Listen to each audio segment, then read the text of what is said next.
السلام علیکم ورحمۃ اللہ وبرکاتہ۔ ناظرین، عید الفطر کے تعلق سے اور اس کے حوالے سے ممتاز محقق اور مفتی الہی بخش اکیڈمی کے ڈائریکٹر مولانا نور حسن راشد کاندلوی کا اہم بیان۔ یہ بیان سوشل انڈیا نیوز کے لیے جناب حافظ نعیم منصوری نے ارسال کیا ہے۔ نحمدہ و صلی علی رسول الکریم، اما بعد۔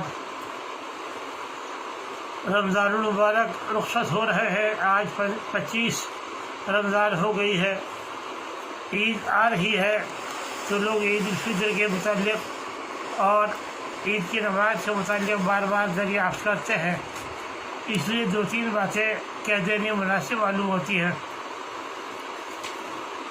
جہاں تک کہ صدقہ فطر کا تعلق ہے تو عام صدقہ فطر جو 2.25 کلو گیہوں ہے اس کی قیمت ہے، آج کل ہمارے علاقے کاندھلا کیرانہ شاملی وغیرہ میں جو گیہوں کا درمیانی گیہوں کا بھاؤ ہے اس کے اعتبار سے 35 روپے بن رہی ہے، تو ایک آدمی کا صدقہ فطر 35 روپے ہے، اور ہر شخص کو اپنی طرف سے اپنی نابالغ اولاد کی طرف سے صدقہ فطر دینا واجب ہے۔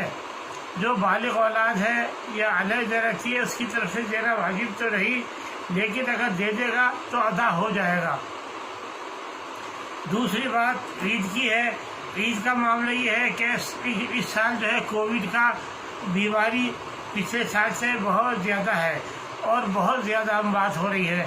ہم نے اپنے کتنے رشتہ داروں کو، اپنے محبت کرنے والوں کو، اپنے ساتھیوں اور دوستوں کو کھو دیا، رخصت کر دیا۔ اللہ تعالیٰ ان کی سب کی مغفرت فرمائے، سبھی کے پسماندگان کو صبر دے، اجر دے۔ اس موقع پر ایسے حالات میں کسی کا دنیا سے چلا جانا، کسی کا بے سہارا رہ جانا بہت ہی غم کی بات ہے، اور یوں اچانک 2 دن کی بیماری میں اللہ تعالیٰ بہرحال سب کی مغفرت کرے، سبھی کی رفع درجات کرے۔ تو کہنا یہ ہے کہ ہمیں سب کو، ہر چھوٹے بڑوں کو، مرد کو اور عورت کو بہت زیادہ احتیاط کی ضرورت ہے، بہت زیادہ پرہیز کی ضرورت ہے۔ جہاں تک ہو سکے خاص مجبوری کے بغیر گھر سے نہ نکلیں، اور جب بھی باہر نکلے تو جس طرح ڈاکٹر اور حکومت کہہ رہے ہیں سب چیزوں کا لحاظ کرتے ہوئے نکلے۔ منہ چھپا ہوا ہو، اس پر ماسک لگا ہوا ہو یا کپڑا باندھا ہوا ہو، اور لوگوں سے فاصلے پر رہے، کہیں بھی ہجوم میں نہ جائے، کہیں بھی ہنگامہ نہ کرے، کہیں بھی زیادہ تعداد میں اکٹھے نہ ہو، مسجدوں میں بھی اکٹھے ہو۔ مسجدوں میں اکٹھا ہونے کوئی نیکی نہیں ہے۔ آج کل کے حالات میں جب وہ بیماری ایک دوسرے کو پریشان کر رہی ہے تو اس سے احتیاط کرنی ہی چاہیے۔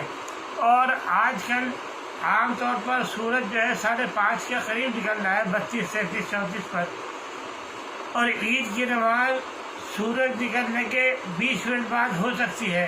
اس لیے اس وقت سے بہتر یہ ہے کہ ہم 8 بجے تک تمام مسجدوں میں عید کی نماز ادا کر لیں، دیر نہ کریں، اور سب مسجدوں میں تھوڑی تھوڑی کر لیں، اور جہاں بھی پڑھیں وہاں اس بات کا خیال رکھیں کہ صفوں کے درمیان فاصلہ ہو، لوگوں میں ہجوم نہ ہو، ہنگامہ نہ ہو، ایک دوسرے سے گلے نہ ملے، مسافر نہ ملے، اور بڑی بڑی تقریبات نہ کریں۔